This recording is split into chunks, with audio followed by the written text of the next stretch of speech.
Okay guys, things are coming along real well on the elevated. I finally got my station platform pretty much the way I wanted it. I found myself a street light that I put next to the station, and I intend to wire that up, make it live, and I think it'll look really neat. I'm kind of anxious to see what it would look like on turn all the lights off when we do a night run. But this is what I'm working on right now. I've always wanted to build models, not real good at it, but I got a lot of free time on my hands now, and what I've got here is an Ives 1 gauge, about 1913, and it's complete, but it needs to be restored. But I'm using it as kind of a well, it's a specimen. It's like a biological specimen. I'm slowly cutting it apart, putting it back together so I know how it works. But this is what I've done so far.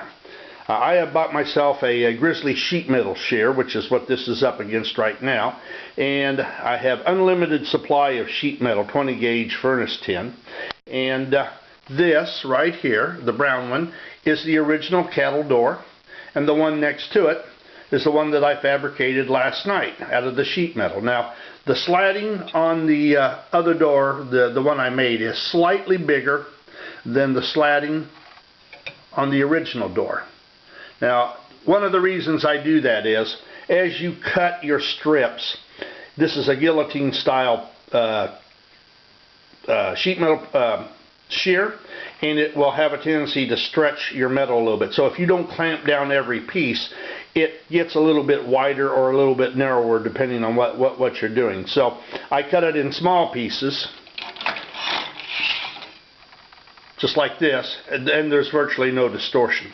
So this is what I'm up to, and I am in hopes of taking and building a complete car, or maybe I'll do what they call a shorty car. I'll just make one. The sides will be the same width as the door, so basically it would be 3 doors on a frame and in a roof. So we'll see how it goes. But I've followed the Ives outline. Like I say, each one of these are individually cut, individually soldered, and then I make myself a fixture over here of machinist squares. And I get this all set up, and I drop the original door in it. I true everything up, and then I go ahead and I start soldering it up.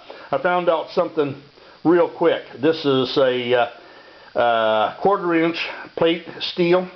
You don't solder on this stuff. It sucks the heat out of it so quick that the pieces will never bind. So what I do is I get it tacked, then I put it over here on the wood, and bingo, it does it real quick.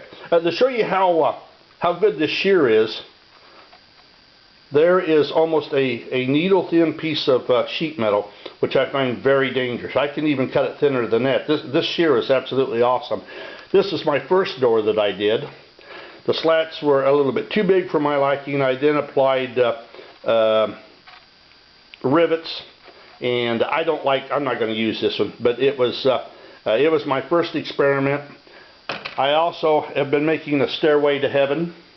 My station needs stairs, so these are individual 1-inch squares that I soldered all together. The solder work is not bad. It's almost I gotta hold it there, almost invisible. So I won't be using this. It's way too big, but it's what I do to practice my soldering skills. And I use liquid solder. That stuff is fantastic. It really is. One little drop and then plenty of heat, and I'll guarantee you it goes nowhere. If I have to undo the soldering, then I use that butane, I think it's a Ranson butane torch, which is outstanding for busting stuff apart. A little heat and it just falls apart. So that thing's really neat. Well, thought maybe you might be interested in seeing what I'm doing up here. I hope to get something built. You know how it is, that you get started on something and then you kind of drift to something else. So this is where we're at right now.